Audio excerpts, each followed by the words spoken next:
बताओ है खुद नपुंसक लिंग हमें कहत रहे कि भूसोल में ओकरा संग बैठा तो ठीक से पता करो क्रिया किया के क्या वो कहीं करे के रामायण छोड़ बताई क्रिया खाली है कहीं का क्रिया किया खाती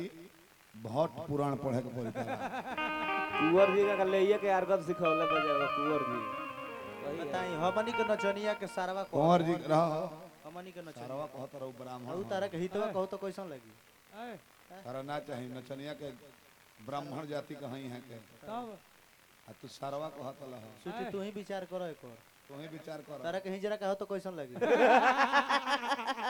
ना चाहिए तारा देखो केहू के दिल मत दुखाओ माने कैसन हम सिटी के कुछ ना कहिले काहे ना कहिले देखो ई संगीत हकी कब कामे आ जाई केहू ने के जानो एकर कोनो गारंटी नहीं है ना बना तारा आ तू लागत तारा लइकन के फुहर बोले हम तारा में एक आदमी के मौक नहीं जबकि तारा में एगो राम दर्शना में प्योर मौक है जला मैदान करे पानी लेके एकरा साथ है तारा ऐसा ना राम दर्शना हो तो बबुआ छोड़ी राम तो छोड़ी कर गाना मारे बाटाई बात हेलो तो शांति बनाओ चलिए अब तने गीत संगीत में चल जाए हां ई त गा के जुड़वा देता रे कही मत बाबा लय जन बूढ़ा तू मार देता रहनु एकरा से सुंदर हमर कृष्णवा बिना हारमोनियम पे गावे भाई हो से छोट का बुता ना मुतना स्वर लिपि को दीजन हमर भतीजा बाबू हां सही है गाड़ी फाट गई बोला सुनील ना धर्मात्मा जी बूढ़ा जी समझाओ तनी हां इस संगे कुछ ना जाई जब संगे कुछ ना जाई ते जाड़ा पला में अपना मलकिनी के लगे रहल जाला तब का एलान से खातिर घूमत रहो वही खातिर या कहत लगे खरवा सोन खाली नहीं की दूसरा के समझाओ तलो कि बीरो हमें मेहरारू जरूरत या है अपन मेहरारू करैला बिना बेचैन रहतारी से बहर से बाहर रहता तो खुशे देखी रहत सो ए लोग पर ई कहत लोग कि ब्यास के रहो ब्यास के मेहरारू का तो झलवहिया लो रखले बा हां हां तारी भाला हमनी के ना ओ लोग तर बाणी हतार ओही लोग कहत हमनी के हमारा दल में तो सन के होइए नहीं के कहत वो नहीं लोग के होत होई हां सही जानी की हां एगो दुल्हन उतरत रहली अच्छा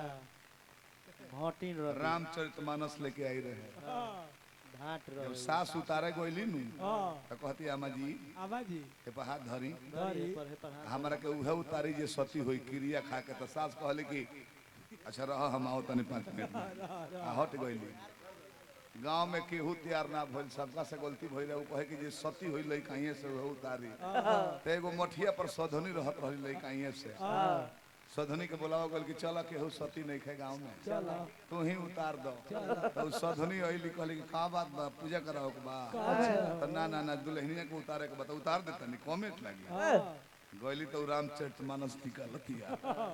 ए पर हाथ धरी सधनी जी धरी आ क्रिया खाई कि सती बानी लइका में रोए के छुले नहीं के हां तो कहत रहे कि हमरा पूजा करे के देर होता हम जाता नहीं ये तो काहे सधनी जी रो बताई का दिक्कत बा रह जाओ अभी बा रे का दिक्कत बा सधनी जी का तो वो कहली नु हां कि लइका में घर रहने नु हां नदी में नहाए गोर नहीं हां टेकाना बना रहे टेकाना कहली कि लइका में एक बार हमरो से गलती भइल हमरा के क्षमा कर लो हम मानस के क्रिया खाने की सको पानी में जोक धइले रहे ध्यान दे बूढ़ा सबे बूढ़ा वही के पीछे बा रुपया जब रुपया बढ़ जाए तो 2 गो नशा लगेला काका शराब हां शबाब ये दोनों के नशा लगेला आ ये दोनों जकरा लग जाए बिगड़ जाए एगो रही चली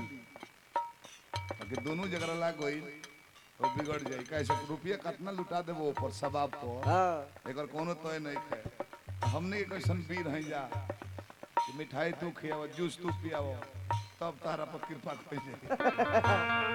गलती सुना